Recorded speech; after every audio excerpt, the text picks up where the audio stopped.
श्री स्वामी समर्थ. नमस्कार, मी मंगल तुम्हा सर्वांचं नवीन एका व्हिडिओमध्ये अगदी मनापासून खूप खूप स्वागत करते. माघ शुक्ल सप्तमीला रथसप्तमी साजरी केली जाते. तर या दिवशी महर्षी कश्यप आणि देवी आदिती यांच्या पोटी सूर्यदेवांचा जन्म झाला. या दिवसापासून सूर्यदेव आपल्या रथात बसून प्रवास करतात. या रथाला 7 घोडे असतात म्हणून रथसप्तमी असा शब्द वापरला जातो. या दिवशी सूर्यपूजन केले जाते. जर आपण रोज सूर्याला नमस्कार केला तर आपले आरोग्य उत्तम राहते, उत्तम तेजाची प्राप्ती होते, मन शांत व एकाग्र बनते, शरीर सुदृढ बनते. सूर्यदेवतेची पूजा केल्यामुळे आपल्या घरातील आजारपण अडचणी कमी होतात. घरात सुख, समृद्धी आणि संपत्तीमध्ये वाढ व्हावी.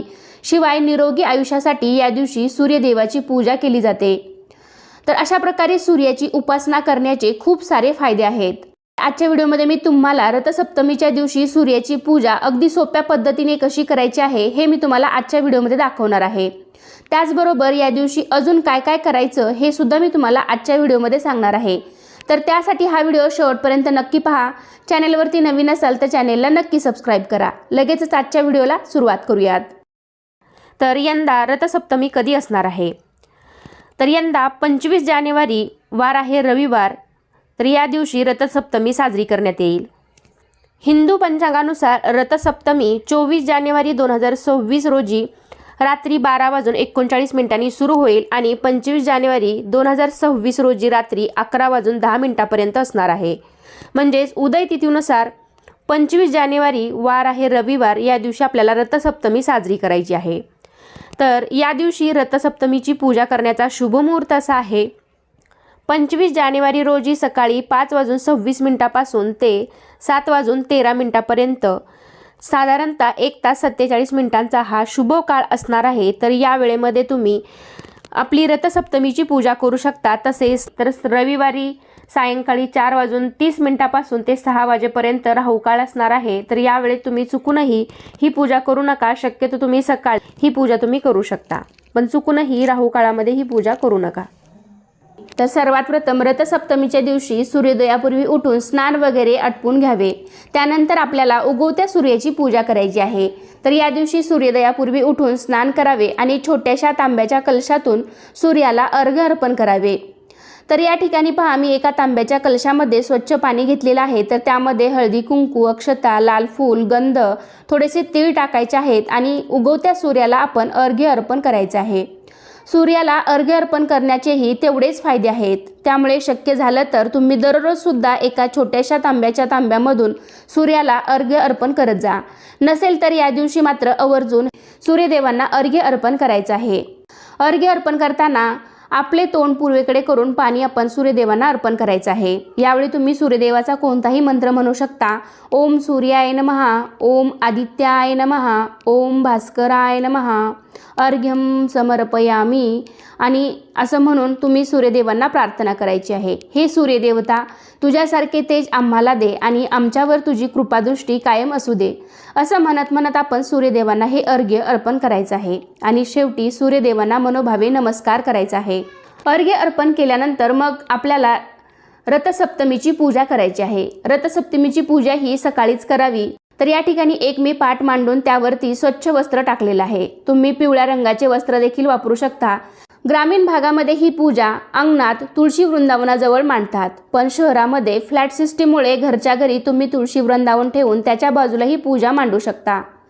तर कोणतीही पूजा आपण अग्नी देवतेच्या साक्षीने करतो. त्यासाठी इथे मी पाटावरती दिवा ठेवून तो प्रज्वलित करून त्याची पूजा करून घेतलेली आहे. त्यानंतर गणपती बाप्पाची स्थापना करायची आहे. पाटावरती थोड्या अक्षता ठेवून त्यावरती हळदी कुंकू वाहून आपण गणपती बाप्पाची स्थापना करणार आहोत.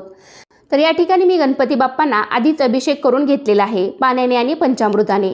आणि मग त्यानंतरच आपण गणपती बाप्पांची मूर्ती पाटावरती स्थापन केलेली आहे. त्यानंतर गणपती बाप्पांची देखील विधिवत आपण पूजा करून घ्यायची आहे. गणपती बाप्पाला हळदी कुंकू, अक्षता व्हायच्या आहेत, लाल फुलं, दुर्वा व्हायच्या आहेत. गणपती बाप्पांना गुळ खोबऱ्याचा नैवेद्य सुद्धा दाखवायचा आहे. ओम गण गणपते नमः, ओम गण गणपते नमः. तर या पद्धतीने आपली गणपती बाप्पांची इथे पूजा झालेली आहे. त्यानंतर इथे माझ्याकडे सूर्यदेवतेचा असा रथात बसलेला 7 घोड्यांचा रथ असलेला सूर्यदेवांचा असा फोटो आहे.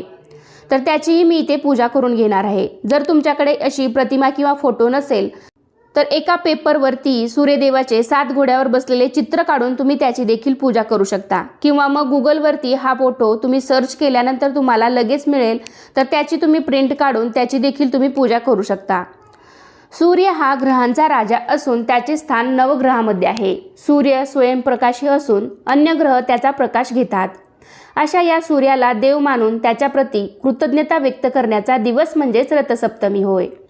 मकर संक्रांती दिवशी सुरू होणारा हळदी कुंकू समारंभ रथसप्तमी दिवशी समाप्त होतो। रथसप्तमीच्या दिवशी तुळशीपुढे 7 घोड्यांच्या रथात स्वार झालेले सूर्यरथाचे चित्र काढून महिला त्याचे पूजन करतात। तर या ठिकाणी मी पाटावरती थोड्या अक्षता ठेवून त्यावरती हळदी कुंकू वाहून सूर्यदेवतेचा जो फोटो आहे माझ्याकडे तर तो ठेवलेला आहे। सूर्यदेवांना देखील हळदी कुंकू अक्षता लाल फूल व्हायचं आहे। तुमच्याकडे असेल तर लाल फूल जरूर व्हा, कारण लाल फूल वाहण्याला जास्त महत्त्व आहे। तर सूर्यदेवांना लाल फूल वाहणं खूप शुभ मानलं जातं, तर तुमच्याकडे असेल तर तुम्ही नक्की व्हा। सूर्यदेवतेचे पूजन करत असताना सूर्यदेवाचा मंत्र म्हणावा। ओम सूर्याय नमः, ओम भास्कराय नमः, ओम आदित्याय नमः। त्यानंतर आपल्याला पाटावर 7 प्रकारचे धान्य 7 वाट्यामध्ये घेऊन त्याची देखील पूजा करून घ्यायची आहे। तर तुम्ही या ठिकाणी कोणतेही धान्य घेऊ शकता, तर यामध्ये मात्र एका वाटीत तीळ आवर्जून ठेवा, कारण या महिन्यामध्ये तिळाला खूप जास्त महत्त्व आहे। सूर्यदेवाच्या रथाला असणारे 7 घोडे आठवड्याचे 7 वार दर्शवतात आणि सूर्यदेवाच्या रथाची 12 चाके 12 राशी दर्शवतात। या 12 राशीचे प्रतीक म्हणून 12 प्रकारच्या धान्याच्या राशी मांडून त्याची पूजा केली जाते। म्हणजे आपण 7 किंवा 12 प्रकारच्या धान्याच्या राशी मांडून किंवा असं सुगडांमध्ये किंवा वाटीमध्ये हे धान्य ठेवून त्याची पूजा करून घ्यायची आहे। मांडलेल्या धान्याच्या वाट्यांवर हळदी कुंकू अक्षता फूल वाहून त्यांचीही पूजा करून घ्यायची आहे। तर अनेक स्त्रिया माघ शुद्ध प्रतिपदेपासून उपवास करतात, ते रथसप्तमीपर्यंत उपवास धरतात। हे सूर्यनारायणाचे 7 दिवसाचे उपवास असतात, म्हणजेच हे सूर्यनारायणाचे व्रत आहे। हे उपवास केल्यामुळे सुख समृद्धी, आरोग्य, संतती, संपत्ती आणि सौभाग्य प्राप्त होते अशी मान्यता आहे। आणि जरी तुमच्याकडे सूर्यदेवतेची प्रतिमा किंवा फोटो नसेल तर मग तुम्ही रांगोळीने सुद्धा सूर्याची प्रतिमा काढू शकता आणि रथ काढू शकता आणि त्याची देखील पूजा करू शकता। शेवटी भावना महत्त्वाची आहे। तर या दिवशी आदित्य रानूबाईची देखील पूजा केली जाते। रांगोळीने आदित्य रानूबाईची प्रतिमा काढून तसेच गोपद्म काढून त्याचीही पूजा करायची आहे। ज्याप्रमाणे सूर्यदेवता या रथात विराजमान असते, देव देवळात असल्यामुळे ज्या प्रकारे देवळाला महत्त्व प्राप्त होते तसेच महत्त्व सूर्याच्या रथाला आहे। त्यामुळे रथसप्तमीला सूर्याच्या उपासनेबरोबरच प्रतिकात्मक रथाचेही पूजन केले जाते। रथसप्तमी हा सूर्याच्या उपासनेचा दिवस आहे। या दिवसाचे व्रत म्हणून महत्त्व आहे। या पूजनाने समृद्धी प्राप्त होते। आदिती आणि कश्यप यांचे पुत्र सूर्य यांचा हा जन्मदिवस मानला जातो। त्यामुळे या दिवशी विशेष करून सूर्यदेवतेची पूजा केली जाते। त्यानंतर पूजेमध्ये जे काही गोडाचा नैवेद्य तुम्ही घेतला असेल त्याचा नैवेद्य दाखवून घ्यायचा आहे आणि तिळगुळ सुद्धा या पूजेमध्ये आपल्याला अवश्य ठेवायचे आहेत। तर इथे मी तिळगुळाचा नैवेद्य दाखवून घेतलेला आहे।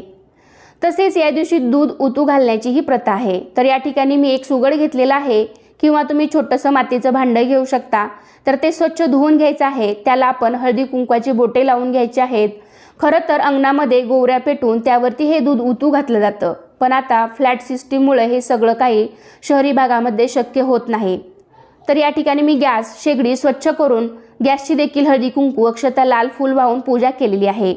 आणि या सुगडामध्ये आपल्याला 1 चमचाभर तांदूळ आणि 1 चमचाभर साखर टाकायची आहे आणि अर्धे सुगड भरेल इतकं दूध त्यामध्ये टाकायचं आहे आणि त्याची खीर बनवून घ्यायची आहे। म्हणजेच गॅस चालू करायचा आणि ते दूध उतू जाईपर्यंत, म्हणजेच अग्नीला हे दूध समर्पित होईपर्यंत ते तापवायचं आहे। दूध उतू गेल्यावर गॅस बंद करायचा आहे आणि नंतर त्याचा नैवेद्य म्हणजेच खिरीचा नैवेद्य सूर्यदेवाला दाखवायचा आहे। आपण ज्या ठिकाणी पूजा मांडलेली आहे तर त्या ठिकाणी तुम्ही हा नैवेद्य दाखवू शकता। तर ज्या दिशेला हे दूध उतू जाईल तर त्या दिशेची प्रगती जास्त होते असं म्हटलं जातं। त्यामुळे हे दूध या दिवशी उतू घातलं जातं।